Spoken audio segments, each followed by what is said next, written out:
Buenos días.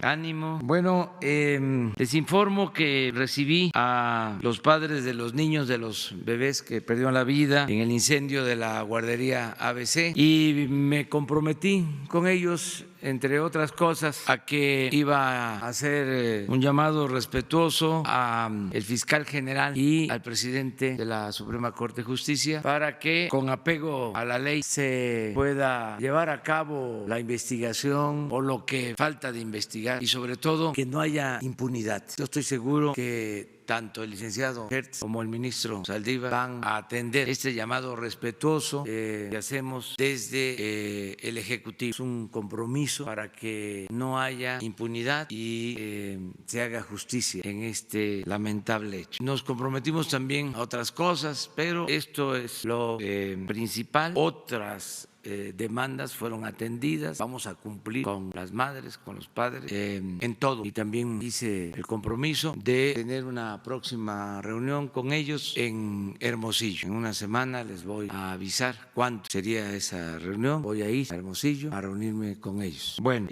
también el día de hoy, terminando esta primera parte de la conferencia, les van a dar un informe detallado del programa de fertilización de tierras, de suelos en el estado de Guerrero. Les explico en lo general que estamos apoyando para que los productores de Guerrero son de los más pobres de México. Es el estado, duele decirlo, con más desnutrición. No quise utilizar otra palabra. De todos los estados del país, sobre todo en regiones como en la montaña, donde hay mucha pobreza. Entonces, en este estado se decidió apoyar con los fertilizantes que se entregan de manera gratuita, porque la mayoría de la gente siembra para comer, no se siembra para vender el producto, es para la autosuficiencia, para lo básico. Entonces, ayer hubo una denuncia de un mal manejo del programa de un compañero periodista y hoy el secretario de Agricultura va a informarles cómo va el programa y contestar todas las dudas que puedan haber sobre este tema tan importante. Por lo demás, está abierta la convocatoria, el llamamiento para reunirnos mañana en Tijuana a las 5 de la tarde. Vamos a unirnos para defender la dignidad de México, de nuestro país, y al mismo tiempo para mantener la amistad con el pueblo de Estados Unidos. Ese es el propósito de este encuentro. Van a asistir gobernadores, van a asistir legisladores, dirigentes empresariales, dirigentes obreros. Se ha estado haciendo esa invitación para que estemos todos juntos mañana a las 5 de la tarde. Esto es el informe en lo general y abrimos, si les parece, la sesión de preguntas y respuestas. Muchas gracias. Buenos días. Naja Catán de Bloomberg News. Quisiera preguntar sobre dos cosas. Primero, confirmar que México acepta un acuerdo con Estados Unidos para hacer el llamado tercer país seguro, pero por los guatemaltecos nada más. ¿Se puede confirmar eso? Esa es la primera pregunta. Y la segunda, esta semana hubo una bajada de la deuda soberana de parte de Fitch, la calificación de deuda a basura para Pemex y un cambio a negativo de perspectiva de Moody's. También llega una arancel el lunes. Hemos visto que el peso se ha depreciado esta semana. ¿Qué planes tienen para reafirmar la estabilidad en México ante esta situación? Bueno, nosotros sentimos que está bien la economía. No estamos de acuerdo con los dictámenes de las calificadoras. Vuelvo a reiterar, están utilizando una metodología caduca, es la metodología del periodo neoliberal que no incluye la variable corrupción, entre otras cosas. No han sido profesionales, objetivos. Por ejemplo, en 3 años no hubo inversión en exploración, en perforación de pozos en Pemex y calificaban muy bien a Pemex. Ahora que hay inversión, califican mal a Pemex y así otras cosas. Estaba yo revisando lo que respondieron y algunos de los especialistas de estas calificadoras dijo que tomaban en cuenta la corrupción, pero que la corrupción iba a ser prácticamente eterna en México, que no se iba a poder resolver en el corto plazo. Está muy equivocado. Yo puedo asegurar que ya no hay corrupción tolerada en México. Entonces tenemos esas discrepancias, desde luego respetamos sus puntos de vista, pero sentimos que no son profesionales, que no fueron objetivos y que tan es así que Pemex no tiene ningún problema para reestructurar su deuda, ninguno. Sobran ofertas con mejores garantías. Ese es el informe que tengo. ¿Por qué razón? Porque en 6 meses, algo que no tomaron en cuenta las calificadoras, se está trabajando en la producción de 22 campos petroleros y en un tiempo récord se estabilizó la producción en Pemex. En 6 meses que la tendencia era a la baja en la producción y a finales de este año empezamos ya a producir más. Entonces, eso lo saben los financieros y por eso no tenemos ningún problema para reestructurar la deuda de Pemex en buenos términos. Acerca de lo de los aranceles, hay que esperar. Desgraciadamente se mezcla lo migratorio con lo comercial, que no debería de ser así. Además, en el caso migratorio, ni siquiera se analizan las causas, solo se ven los efectos, no se toma en cuenta lo que está pasando en Centroamérica, la crisis profunda en Centroamérica, de nuestros hermanos centroamericanos que no tienen opciones, que no tienen alternativas, en particular la crisis en Honduras, y pues solo ven el crecimiento del flujo migratorio y su paso por México, cuando nosotros hemos insistido que hay que atender las causas, que hay que apoyar a los países centroamericanos para que haya actividades productivas, que haya empleo, que haya bienestar, que la migración sea opcional, no forzosa. Pero bueno, todo esto se está viendo y al mismo tiempo pues queremos mantener el diálogo, buenas relaciones con el gobierno de Estados Unidos, no queremos pelearnos con el gobierno de Estados Unidos y mucho menos con el pueblo de Estados Unidos. Queremos mantener una muy buena amistad. Somos vecinos cercanos, no vecinos distantes. Sobre la parte de la el tercer país seguro. Eso se está viendo, pero lo está atendiendo el secretario de Relaciones Exteriores. ¿Es una posibilidad que están viendo? No tengo información sobre eso. Él va a explicar sobre cómo van las negociaciones. Yo veo bien que no se hayan roto las negociaciones, que no se hayan parado de la mesa ninguna de las partes. Esto es bueno, que haya comunicación, que haya diálogo. Hay tiempo porque si se aplican estas medidas de cobrar tarifas a México, según entiendo, empezarían a llevarse a cabo el lunes y todavía es viernes y hay diálogo y se puede llegar a un acuerdo. Estoy optimista de que se logre un acuerdo. Y no puedo yo hablar más porque le corresponde a quienes están en la mesa viendo este tema. A mí me informan una vez, 2 veces al día.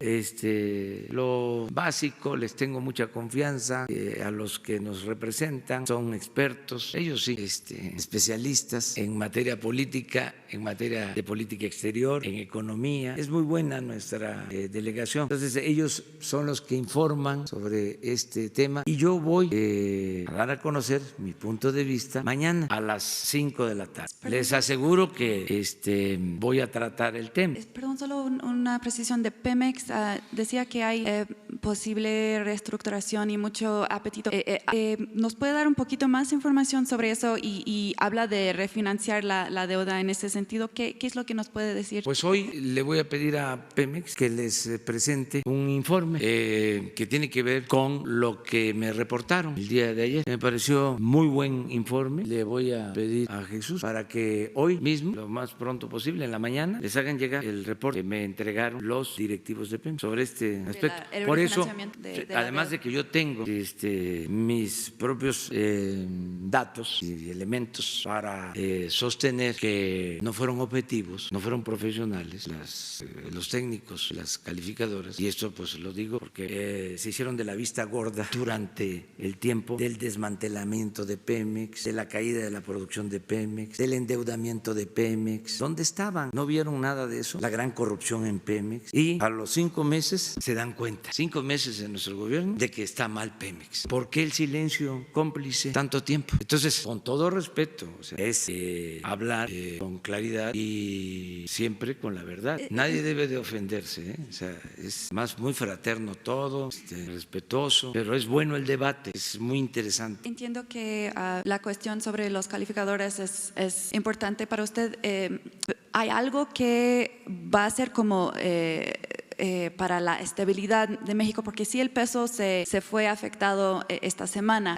A pesar de lo que pasó, sí está ahorita el peso afectado esta semana. No sé si vea algún cambio, cualquier cambio de medida sobre Pemex o algún mensaje de estabilidad, algo que… No, vamos a continuar con la misma política de no permitir la corrupción, de ser eficientes, de no endeudarnos, de tener finanzas públicas sanas, de orientar bien el presupuesto público, de respetar la autonomía del Banco de México, de hacer valer los contratos suscritos por México con empresas, con instituciones financieras, con los bancos, y estamos bien. Está mejorando la recaudación, está creciendo el comercio exterior, está creciendo el empleo, están mejorando los salarios, se está atendiendo el problema lamentable de la pobreza como nunca, hay control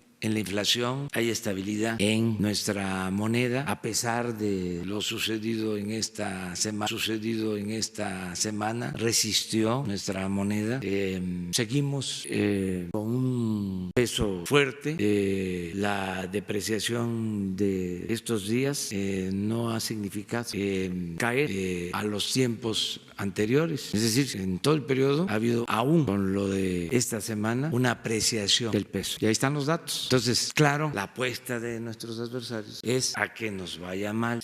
Pues yo pienso que la mayoría de los mexicanos desean que nos vaya bien, que la economía se fortalezca y que podamos enfrentar todos los desafíos, todos los embates internos y externos. Y lo más importante de todo es que haya autoridad moral en el gobierno, porque eso es lo que nos permite tener autoridad política. Entonces, en eso vamos muy bien. Es mucha la confianza que le tienen al gobierno de México, tanto en el país como en el extranjero, por la autoridad moral. Entonces, eso nos da mucha fortaleza. Porque si hubiese corrupción, si el presidente de México no tuviese autoridad moral, pues entonces seríamos avasallados por los grupos de intereses creados o por hegemonías extranjeras. Pero cuando se tiene honestidad, hay un escudo de protección y puede uno resistir cualquier embate. Entonces, por eso estoy optimista, tranquilo, y vamos a salir bien, vamos a salir adelante, porque tengo la dicha enorme de gobernar un gran país, con un pueblo extraordinario. Por eso podrán decir que exagero, pero sigo insistiendo y soy perseverante de que México se va a convertir en una potencia con dimensión social. Pronto, muy pronto. Entonces, están invitados, invitadas para mañana a las 5 de la tarde a Tijuana. ¿Cómo le hacemos para...? Vamos a igualdad de género. Así le vamos a hacer ahora. Hombre-mujer. Buenos días, presidente. Hans Salazar, de Multiplataforma ZMG Guruchuire, Zócalo Virtual. Haciendo una revisión de las benditas redes sociales, precisamente en el tema de pues que nos está ocupando como país con la agresión, posibilidad de Estados Unidos hacia México con el tema económico. Ha habido apoyo, ha habido hashtags que se han colocado y siguen vigentes de respaldo a la postura de usted. Pero también ha habido, particularmente el día de ayer, por ejemplo, que conmigo no cuentes, López. Es una de varias, pero el día de ayer se registró esto. Del análisis que hicimos en nuestra multiplataforma, encontramos que pues gran parte son bots, son infladas, como se le dice en el… ¿Usted qué opina al respecto de esta situación? Porque no es menor, es un momento con la relación norteamericana, yo creo que es el momento más difícil en lo que va del sexenio. ¿Cuál sería esa intención de golpear de una manera y no cerrar filas pues en este momento frente a una amenaza externa? ¿Quién cree que esté detrás de todo esto? Ya algunas posturas hay abiertamente de empresarios, bueno, de Coparmex particularmente, por ejemplo, de algunos políticos.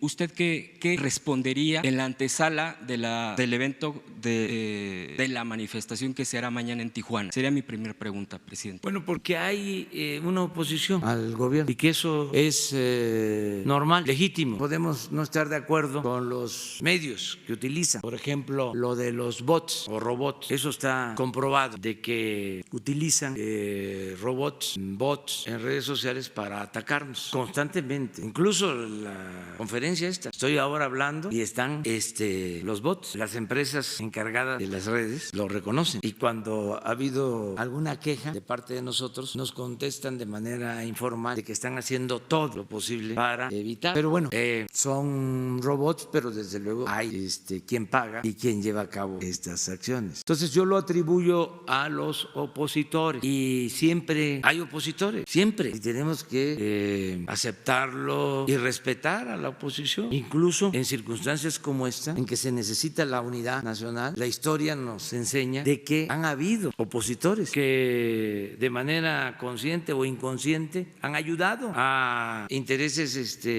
extranjeros para afectar a México. Hay un caso, se los dejo ahí de tarea, de los polcos en las redes sociales ahora. Los bots no van a poder responder, pero quienes están viéndonos seguramente ahorita van a consultar y van a saber qué fueron los polcos. Pues es algo parecido, son los polcos de nuestro tiempo. Pero bueno, es normal, no debe uno de escandalizarse. Así es la democracia, tiene que haber discrepancias y garantizar el derecho a disentir. ¿Cómo enfrentar eso? Pues actuando con principios, teniendo la conciencia tranquila, no zigzagueando, sino anclarnos en principios para resistir cualquier adversidad. Y otra cosa también, no enojarse, relajado. Segunda pregunta. A ver, sí, las dos, pero una. De las elecciones de Durango, los alcaldes que perdieron las alcaldías de la capital declaran que fue una elección de estado y la policía municipal y estatal fueron los que apoyaron estas decisiones. Pues miren, es una elección local. Yo puedo decirles que el gobierno federal no intervino para nada, como se acostumbraba, y que si hay pruebas de que intervino el gobierno local, existe la Fiscalía Electoral y se tienen que presentar todas las denuncias. Se acaba de crear la Fiscalía Electoral con ese propósito, para que se destierre por completo el fraude, la manipulación y que logremos el ideal del apóstol de la democracia, de Madero, de que las elecciones sean limpias, sean libres. Entonces, si hay esas denuncias, a la Fiscalía Electoral, no quedarse callado. Todos tenemos que ayudar, todos, a limpiar de corrupción a México, a que haya una auténtica democracia, todos a ayudar a que se garanticen las libertades. Hoy, por ejemplo, es un día especial porque hoy se conmemora el Día de la Libertad de expresión, libertad de prensa. Hoy yo voy, terminando este acto, a develar una placa de un periodista, Paulino Martínez, un periodista ejemplar, casi desconocido, pero muy importante, que luchó desde la época de la Reforma, enfrentó al porfiriato, incluso antes que los Flores Magón, tuvo que huir del país, se fue a refugiar a Laredo, allá siguió luchando con otros revolucionarios, él siempre escribiendo. Es como el decano del periodismo en todo un periodo, desde la Reforma a la Revolución. Luego forma parte del Partido Liberal Mexicano, del movimiento antirreeleccionista con Madero. Considera que no se están cumpliendo las promesas que se hicieron con el pueblo una vez que se triunfó, y se deslinda, se separa de Madero, se va con un grupo de maderistas que se oponen al gobierno de Madero. Luego de eso ayuda en el movimiento zapatista, es el representante de Zapata en la convención de Aguascalientes. Él es el que encabeza a los zapatistas que van a reunirse con los villistas y con otras fuerzas en Aguascalientes, y regresa a la Ciudad de México y lo asesinan. Y durante mucho tiempo se pensó que había sido asesinado por villistas, y recientemente en investigaciones se ha planteado de que no fue así, que fue asesinado por los intereses de las compañías petroleras extranjeras, por las llamadas guardias blancas, porque luego que se sabe de su asesinato, Villa y Zapata buscan a quien ejecutó el homicidio y se dice que las compañías lo protegen, lo sacan del país, a quien se presume le quitó la vida. Entonces, un gran periodista. Entonces, sabemos de otros. ¿Qué tenemos que hacer siempre? Garantizar la libertad de expresión, que nadie sea perseguido, que no haya censura, sí polémica, sí debate, pero con respeto, ¿sí?, a todas las expresiones. La segunda pregunta le quería comentar que nuestros lectores nos escribieron diciendo que en enero pasado y en diciembre hubo muchos despidos de compañeros y de gente en general. Muchos tienen su casa, su hogar es de Infonavit. No les han aplicado el seguro de Infonavit, ni les quieren bajar ni los intereses, ni quieren bajarles las mensualidades y muchos de ellos no tienen empleo todavía, señor presidente. Bueno, la semana próxima hago el compromiso de dar a conocer un plan completo para apoyar a quienes tienen créditos con el Infonavit. Ya se está aplicando un programa de reestructuración, pero por lo que estás tú comentando y que yo lo estoy recogiendo también de la gente que me está solicitando intervención, vamos a dar a conocer más beneficios, muchos más beneficios. Y uno de ellos tiene que ver con la cuestión jurídica. Nada más les adelanto, ya para que se sepa, que vamos a iniciar procedimientos legales para que nadie sea desalojado de sus viviendas. Pero mejor esperemos la semana próxima sobre esto. A ver, compañero, y luego tú. Buenos días, presidente. Preguntarle, vamos allá contigo.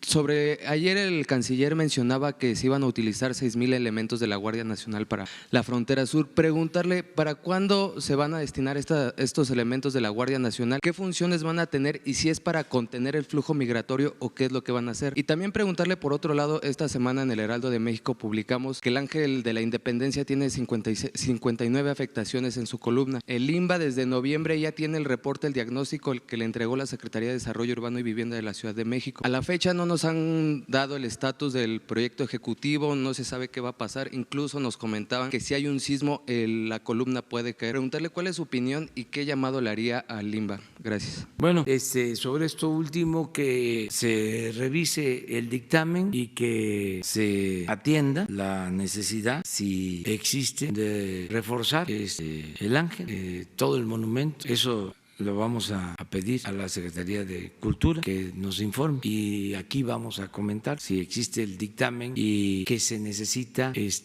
para consolidar su estructura. Movimiento emblemático que se inauguró con los festejos del centenario de la independencia en el gobierno de Porfirio Díaz. Entonces, sí, vamos a ver lo otro. Ayer el canciller hablaba de 6,000 elementos y se van a utilizar para frenar el flujo migratorio. ¿Qué funciones son las que van a tener en la frontera? Pues ustedes saben que se está creando la Guardia Nacional y va a tener presencia en todo el país y desde luego va a tener presencia en la frontera sur y en la frontera norte y en todo México. Son 266 coordinaciones en todo el país. Entonces, ayer que Marcelo dio a conocer que va a actuar la Guardia Nacional en la frontera sur, pues es parte de un programa de seguridad y de acuerdo a la Constitución y a las leyes, la Guardia Nacional pueden ayudar o ayudar en tareas de apoyo para funciones migratorias, protección de instalaciones. O sea, hay un marco legal que lo permite, pero es un plan nacional. Son 266 coordinaciones. No es seguridad pública, pero pueden ayudar con esta función si se necesita. Yo creo que a eso se refería. No sabemos, porque yo no estoy en los detalles. Eso es Marcelo. Él debe, está informando todos los días, está informando. Y lo que él dice, yo lo avalo, lo apoyo. México necesita a Estados Unidos y no a Estados Unidos a México. ¿Qué responde al respecto, presidente? Interpretado que es una moneda de cambio ese despliegue de la Guardia. Soy dueño de mi silencio. Quiero preguntar, señor presidente, hemos tenido este tipo de episodios con el presidente Trump desde que llegó a la presidencia, desde que es candidato.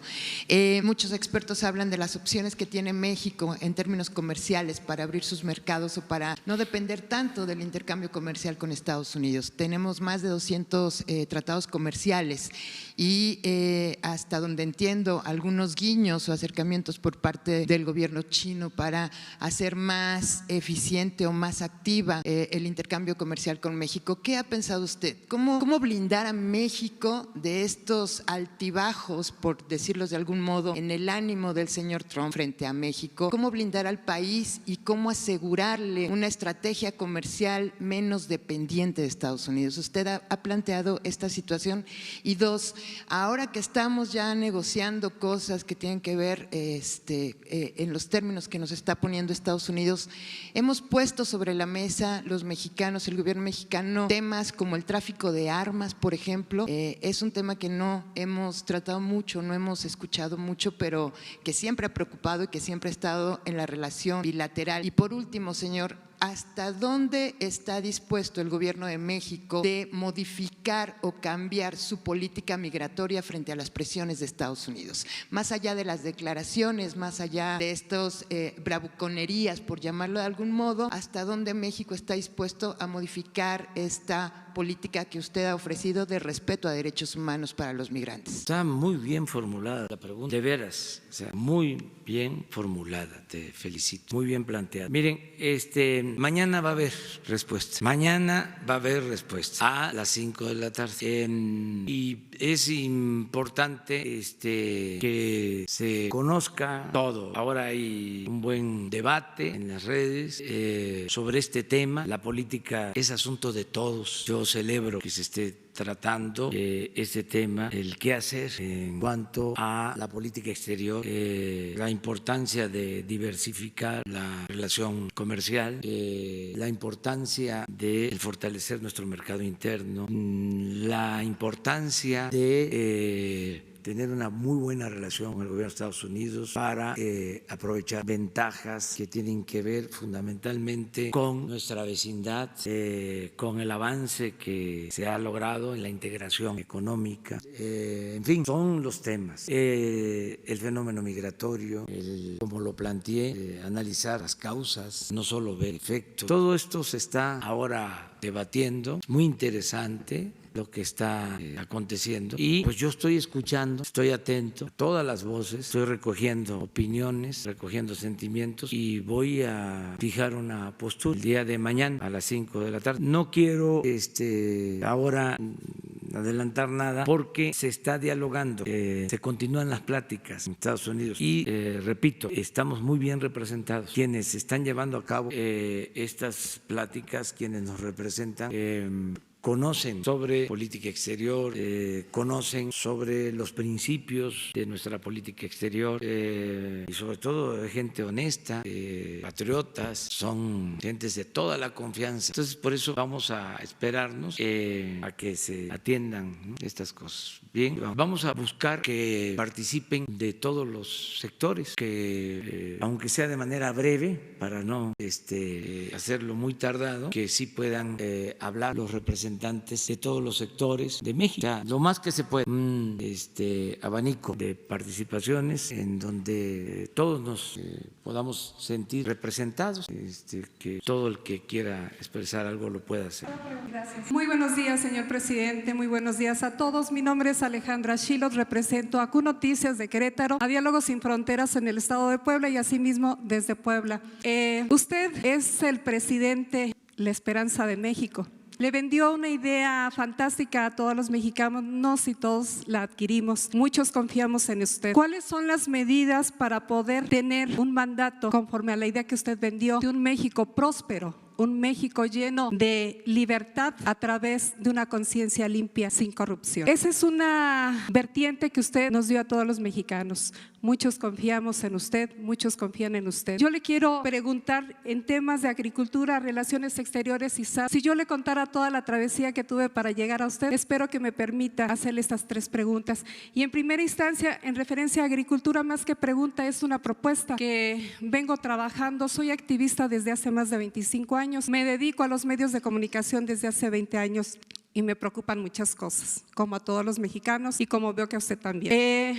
Tengo una propuesta aquí en las manos que ojalá y me permita hacer la entrega, algo que va a beneficiar al país y que será de gran ayuda para todos nuestros campesinos en este maravilloso país, como usted acaba de mencionar. En cuestión a relaciones exteriores, ya el compañero que me antecedió, bueno, pues ya hizo la pregunta adecuada en referente al flujo migratorio. Ya tengo la respuesta, pero me preocupa algo muy interesante. Usted es una persona comprometida con las personas de la tercera edad. A mí me preocupa que personas de la tercera edad, estamos hablando de 70, 80, 90 años, para hacer un trámite de pasaporte tengan que solicitarles a estas personas, desafortunadamente, documentos para un dictamen especial y puedan hacer el trámite de un pasaporte. ¿Qué quiero decir? Solicitan a estas personas actas de nacimiento de sus padres, fe de bautismo y algo sumamente interesante, la acta de defunción. Cuando estas personas, si bien les fueron registrados en tiempo y forma, pero como sabemos que en México todo esto actualmente se está llevando a cabo y se está llevando un control de registros, en antaño no se llevaba. Me encantaría, señor presidente, que ojalá hubiese una respuesta para estas personas de la tercera edad y que se les dé toda la atención necesaria porque se lo merecen. Ese es en ese punto, pero también no es posible que la delegación de Tlaxcala, específicamente en Apizaco, y en la delegación de Puebla, quienes están al frente no les den la atención adecuada a estas personas y solo están como muñequitos de aparador. Yo creo que no es justo. Están para servir y para servir en especial a las personas de la tercera edad, facilitando toda esta serie de documentos que solicitan. ¿De dónde las van a sacar? Esa es una pregunta que se puede hacer, que van a hacer. Y la otra, en referencia al SAT. De acuerdo a las facultades que tiene el SAT, entre ellas se encuentra el de recaudar con eficiencia el gasto público. Desafortunadamente hubo un despido masivo hace unos meses y entre ellos se fueron muchas personas con la capacidad suficiente necesaria de poder ejercer el trabajo que exige, que requiere el SAT. Desafortunadamente ahora están en puestos personas que ni siquiera tienen la capacidad para recaudar dichos fondos, que bien sabemos son destinados para apoyar a todos los programas en este maravilloso país, como usted hace señalamiento de manera constante. Me encantaría que también se tomaran las medidas necesarias para retomar y aceptar que hay capacidad en muchos trabajadores que están ahorita sin empleo del SAT y de muchas otras instancias de gobierno. ¿Qué se va a hacer para poder recuperar esa confianza a través de las dependencias? Por último, ¿cuál será el plan B que tiene usted, señor presidente, para evitar esta picada en la economía de este maravilloso país? Y por último, quiero comprometerlo a usted en este día tan especial, 7 de junio, y en el que usted acaba de señalar que está con todo el gremio periodístico. ¿En qué sentido? Soy activista y a mí me preocupa lo que vivimos nosotros, quienes ejercemos este maravilloso trabajo, que está pisoteado. Hay asesinatos, secuestros, mutilaciones, pero sobre todo en la actualidad no hay un apoyo para aquellos compañeros que se quedan sin trabajo, para aquellos compañeros que no tienen el más mínimo dinero para poder tener una atención médica. Mi propuesta, señor presidente, que ojalá y haya una casa para el periodista donde sean atendidas todas sus peticiones y tenga ese valor que nos merecemos todos y cada uno, quienes representamos a los medios de comunicación en este maravilloso país. Eso es todo, señor presidente, y estoy a las órdenes. Muy bien. Mire, acerca de lo de los adultos mayores, sí, me lo entregué. Sí, lo de los adultos mayores, vamos a pedir a Relaciones Exteriores que se simplifique toda esa solicitud de trámites, digo, de requisitos más que nada, ¿no? Que se simplifiquen todos los requisitos y que no tengan que padecer los adultos mayores. Hago ese compromiso, ¿sí? Acerca de lo de la recaudación, insisto, se está llevando a cabo, está a punto de concluir ya el ajuste en toda la estructura de gobierno, porque era muy grande el aparato de gobierno, oneroso, muy costoso, todo el presupuesto se quedaba en el mismo gobierno. Y ahora lo que se procura es de que se puedan liberar los fondos para atender a la gente. Les doy un dato: el presupuesto es de alrededor de 5.600.000.000 y lo destinado a inversión es apenas el 10% de todo el presupuesto. El 90% del presupuesto es para pago de nómina, pago de intereses de deuda, pensiones, gasto de operación y gastos fijos para la educación, para la salud. Pero inversión, el 10%. Entonces lo que buscamos es que haya haya menos gasto, como se le llama, corriente, y podamos entregarle más a la gente, más presupuesto para el pueblo, en pensiones a adultos mayores, en pensiones a personas con discapacidad, en becas para estudiantes, en proyectos productivos para crear empleos. Entonces ese es el propósito. De ahí que se llevó a cabo este plan de austeridad republicana, porque había muchos excesos. Había que reducir el costo del gobierno a la sociedad. Le cuesta mucho o le costaba mucho al pueblo mantener al gobierno, y era un gobierno mantenido y bueno para nada, corrupto. Entonces por eso la austeridad republicana, que no es un asunto, lo repito, solo administrativo, es un asunto de principio. Entonces todo eso es lo que se está resolviendo, pero la indicación es no afectar a trabajadores de base, no afectar a trabajadores sindicalizados, hacer el ajuste arriba, porque además ahí es donde estaban los excesos, no abajo, empezando por el presidente que utilizaba un avión de lujo y en abono al presidente Peña, ese avión se lo dejó comprado el presidente Calderón. Claro, él debió decir que no lo aceptaba, pero esa es la historia. Y 8,000 elementos para cuidar al presidente, y el presidente colmado de lujos y de privilegios, rodeado de guardaespaldas, El tráfico de influencia. fantoches.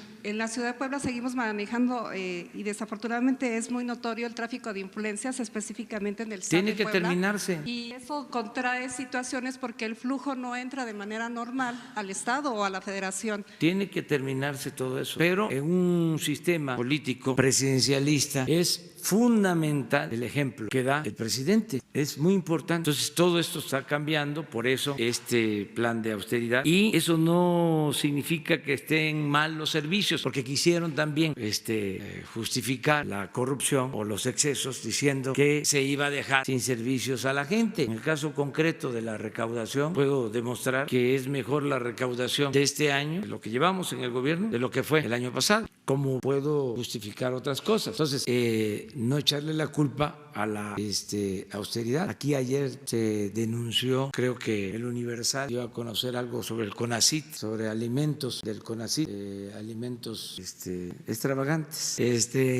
Hoy se da a conocer un informe del CONACYT sobre esto, porque es exactamente lo contrario. Los que estaban sí comían de manera exquisita, y vinos y demás. Entonces hoy se informa sobre este tema, como se informa sobre los fertilizantes. Ayer que recibí a los padres y a las madres de la guardería, uno de ellos sacó el tema de las estancias infantiles. Fíjense, se da la tragedia de la guardería ABC, y luego continúan con el mismo modelo, porque lo de la guardería ABC tiene que ver con la privatización, subrogación le llaman, de servicio a particulares. Pasa esta tragedia y los mismos defensores de las privatizaciones establecen un programa como el de las estancias infantiles, donde hay estancias infantiles por todos lados sin seguridad. En los reportes se asegura que la mitad de las estancias infantiles que existían no tenían seguridad para los niños. Entonces decidimos, por seguridad, ya no entregar el apoyo así, sino apoyar de manera directa a los padres, a las madres de familia. Y se genera todo un escándalo. Los mismos que impulsaron la política neoliberal, en donde lo que importa es el dinero y no la vida, los mismos defendiendo lo de las estancias infantiles. Ahí tenemos que estar contestando amparos, desde luego apoyados por grupos conservadores, 1.500, 2.000 amparos, para que continúe ese sistema de corrupción. Quiero ver, con todo respeto, qué van a hacer los jueces, pero es una especie de enajenación, como si nada hubiese pasado, como si hubiese demostrado que es humano, justo, eficaz el modelo neoliberal de privatizarlo todo, como si México hubiese avanzado mucho en el periodo neoliberal, como si no se hubiese producido esta monstruosa desigualdad que estamos padeciendo. Entonces, todo esto, pues es lo que está debatiéndose, y hoy, que es Día de la Libertad de Expresión, que además retomamos lo que dice la compañera, que vamos a respetar siempre a los periodistas y buscar pues que puedan trabajar y llevar a cabo su profesión, su oficio, ¿sí?, con libertad, con dignidad. Ese es un propósito mínimo, que no haya persecución, que puedan vivir libres de miedos y de temores, que no se les agreda. Todo eso es el compromiso que se está haciendo con este propósito. Una más, porque me tengo que ir. A ver, presidente, dice por alusión.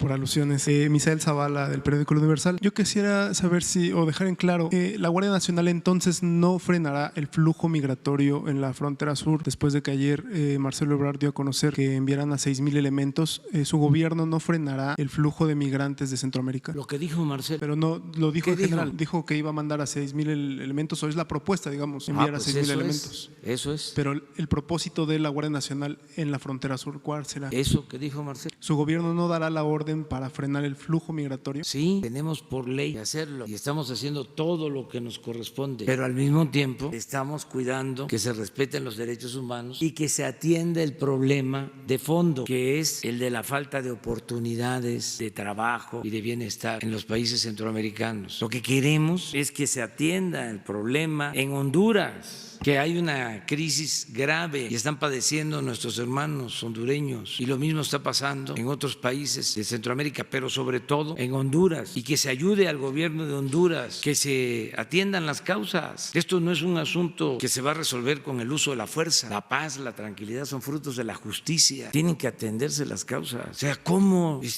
no se va a tener en cuenta que en el grupo de migrantes de Centroamérica vienen miles de niños y miles de niños sin padres, solos? ¿Y cómo querer resolver el problema solo con medidas coercitivas, por la fuerza? La función de cualquier gobierno en el mundo es garantizar la felicidad de los pueblos, el bienestar de los pueblos. La función de cualquier gobierno en el mundo, antes de lo policíaco, mucho antes, es el humanismo. Entonces, eso es lo que se está viendo, eso es lo que se está tratando. Pero no significa que nosotros estamos incumpliendo las leyes migratorias de nuestro país. Se está actuando, y lo que dijo Marcelo, yo lo respaldo, que si tenemos Guardia Nacional, como vamos a tener en todo el país, pues se ayude para acompañar a migrantes en su retorno con violación, sin violación a sus derechos humanos. También yo una vez les dije aquí que precisamente para proteger derechos humanos era mucho mejor mantener a los migrantes en el sur que pasaran al norte por cuestiones de seguridad, porque en el norte hay más riesgo de enganche en bandas y corren más peligro. Recuerden lo de San Fernando. Entonces, son cosas que nos preocupan y nos ocupan, porque estamos trabajando. Todos estos niños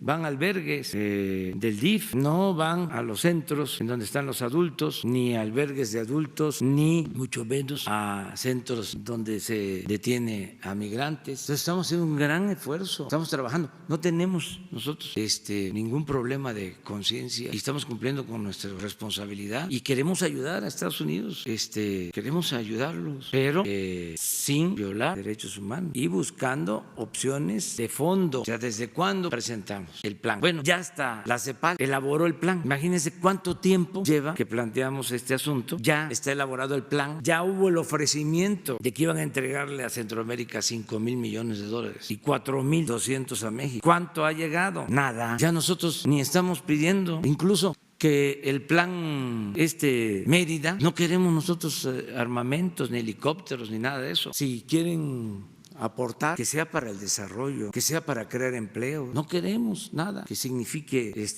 elevar a rango supremo el uso de la fuerza. Entonces, eso queda muy claro, pero desde luego ayudar a Estados Unidos. Necesitamos mantener una muy buena relación con el gobierno de Estados Unidos. Yo quiero seguir siendo amigo del presidente Donald Trump. Presidente, una última pregunta. ¿Qué información reciente tiene de la Unidad de Inteligencia Financiera sobre estos movimientos bancarios del ministro Medina Mora? Ayer nos dijo usted que ya Estados Unidos había notificado a México sobre estos movimientos. ¿Ya ha platicado con Santiago Nieto sobre este caso? Sí, y se confirma lo que les dije ayer, pero por el debido proceso yo no puedo hablar. Eso va a corresponder en su momento a la Fiscalía General. Todo lo que signifique un presunto acto de ilegalidad o de corrupción que llegue a nuestras manos o que nos enteremos es canalizado a la Fiscalía General, porque no somos cómplices, encubridores. Esa es una regla. Voy a empezar a enumerar en qué consiste el cambio. Lo voy a hacer didáctico, porque todavía hay quienes piensan que es lo mismo. Por eso se sorprenden, porque pensaron que era un discurso de campaña, que era para llegar aquí, que era la búsqueda del poder por el poder. Dije muchas veces, y algunos no lo entendieron, de que no me interesaba el cargo, que luchaba por principios, por ideales. Lo que me importa es la transformación de México. ¿Ustedes creen que yo voy a pasar por aquí para hacer lo mismo y y irme a la historia, como se han ido otros, pero al basurero de la historia. No voy a fallarle al pueblo. Se tienen que dar los cambios. Y va a costar, lo estamos viendo, hay resistencias. Pero ofrezco disculpa por la perseverancia, por la terquedad en la defensa del propósito de transformar a México. No vamos a cambiar. Y no es un asunto de las calificadoras y que el Fondo Monetario Internacional y que fulano de tal o que este gobierno hegemónico o este otro o los poderosos medios de información, el cuarto poder. No. Por encima de todo eso están los principios y el mandato del pueblo. Y también, si no consideran que debe de ser así, en el 21 hay elecciones para la revocación del mandato. Y es sencillo, porque el pueblo pone y el pueblo quita. Y la pregunta es, ¿quieres que continúe el presidente o que renuncie? Y si quieren que continúe, pues aquí, en Palacio Nacional. ¿Quieren que renuncie el presidente? A Palenque, Chiapas. Bueno, muchas gracias.